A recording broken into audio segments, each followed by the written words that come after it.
অনেক দিন প্রায় বছর হয়ে আসে বাসায় ব্রয়লার মুরগি রান্না করা হয় না। ব্রয়লার মুরগি কিনে আনা হয় না এমন নয়, ব্রয়লার মুরগির মাংস দিয়ে শুধু মোমো, কাবাব, চিকেন চাপ, চিলি চিকেন এরকম আইটেমই বানিয়ে খাওয়া হয়। ভাবলাম আজ ঝাল ঝাল করে ভুনা করব।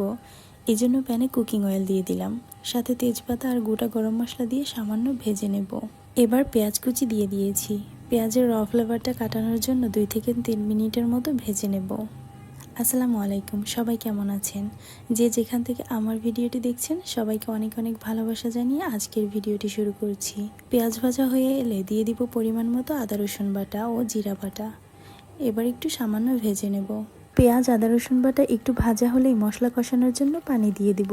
মশলার পরিমাণটা আমি একটু বেশি দিয়ে দিয়েছি। এবার দিয়ে দিচ্ছি লবণ, সাথে হলুদ মরিচের গুঁড়া আর ধনিয়া গুঁড়া। এবার ভালো মতো মশলা কষিয়ে নেব। আমি অনেকখানি শুকনো মরিচের গুঁড়া দিয়ে দিয়েছি যেন অনেক ঝাল হয়। মশলা কষানোর পর অনেক সুন্দর একটা কালার এসেছে, দেখে মনে হচ্ছে অনেক ঝাল হবে। বাসায় সবাই ঝাল খেতে পছন্দ করে। মশলা কষানো হলে দিয়ে দিব মুরগির মাংস। মুরগির মাংস দেওয়ার পর মশলার সাথে মাংসটা ভালোভাবে মিশিয়ে নেব। এবার ঢাকা দিয়ে রান্না করে নেব অনেকক্ষণ। আমি মাঝে মাঝেই ঢাকনা তুলে মাংসটা নেড়ে দিয়েছি। আমি কিন্তু কাউকে রান্না শেখাতে আসিনি, আমি কিভাবে রান্না করি সেটা আপনাদের জাস্ট শেয়ার করি। আমার বাসায় মুরগির মাংস রান্না করলে একবেলা খাবে, সেকেন্ড টাইম আর কেউ খাবে না। এজন্য রান্নার আগে আমাকে অনেক ভেবেচিন্তে রান্নার পরিমাপ করে রান্না করতে হয়। মুরগির মাংস রান্না করার সময় প্রথমে এক্সট্রা আর পানি দিতে হয় না, এমনি অনেক পানি ওঠে।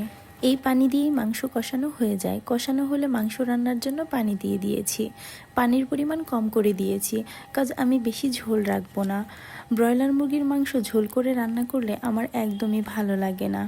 শেষে কিছু কাঁচামরিচও অ্যাড করেছি আর 1 চা চামচের মতো জিরা গুঁড়া দিয়ে দিয়েছি। রান্নাটা বেশ মজা হয়েছিল, সবাই খেয়ে প্রশংসা করেছে। আর আমার রান্নার কেউ প্রশংসা করলে আমার কাছে খুবই ভালো লাগে। এটা সম্ভবত সবাই এক্সপেক্ট করে। আজকের মতো এ পর্যন্ত, সবাই ভালো থাকবেন। আল্লাহ হাফেজ।